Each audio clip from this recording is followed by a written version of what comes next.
আজকে আমি আপনাদের সাথে ইটের ফিল্ড টেস্ট নিয়ে আলোচনা করব। দুটি ইটকে পাশাপাশি নিয়ে একত্রে আঘাত করলে ধাতব বস্তুর ন্যায় ঝনঝন আওয়াজ করবে। আপনারা দেখতে পাচ্ছেন এখানে ঝনঝন আওয়াজ হচ্ছে।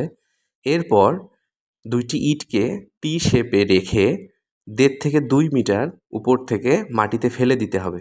যদি ভেঙে যায় তাহলে খারাপ ইট, আর যদি ভালো থাকে তাহলে এটি ভালো ইট। অর্থাৎ টি আকৃতিতে ফেলে দিলে ইট ভেঙে যাবে না। আমরা এখন দেখব 1 2 3। আপনারা দেখতে পেলেন ইট ভেঙে যায়নি, তার মানে এটি খুবই ভালো মানের ফার্স্ট ক্লাস ইট। আবার আমরা পরীক্ষাটি পুনরায় করব, দেখি ভেঙে যায় কিনা। আবারও ভাঙেনি। আপনারা সহজেই ফিল্ডে এই টেস্টের মাধ্যমে ইট পরীক্ষা করে নিতে পারেন।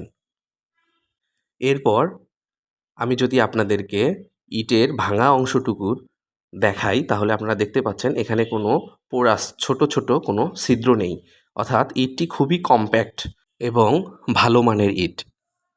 ইটে এই ছিদ্রের পরিমাণ যত বেশি থাকবে ইট তত দুর্বল হবে। এবং আপনারা এর ফগ মার্কটা দেখতে পাচ্ছেন, খুবই সুন্দর। ইটের সাইজটাও যেরকম সুন্দর, এর ফগ মার্কটাও ওই রকম সুন্দর।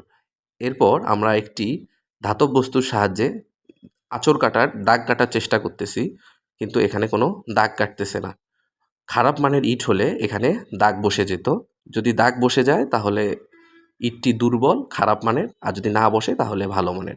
এবং এর সাইজগুলো, কোণাগুলো দেখবেন, আমরা টেপ দিয়ে মেপে দেখেছি, এটি অরিজিনাল 9.5, 4.5 এবং 3.25 ইঞ্চি করে আছে।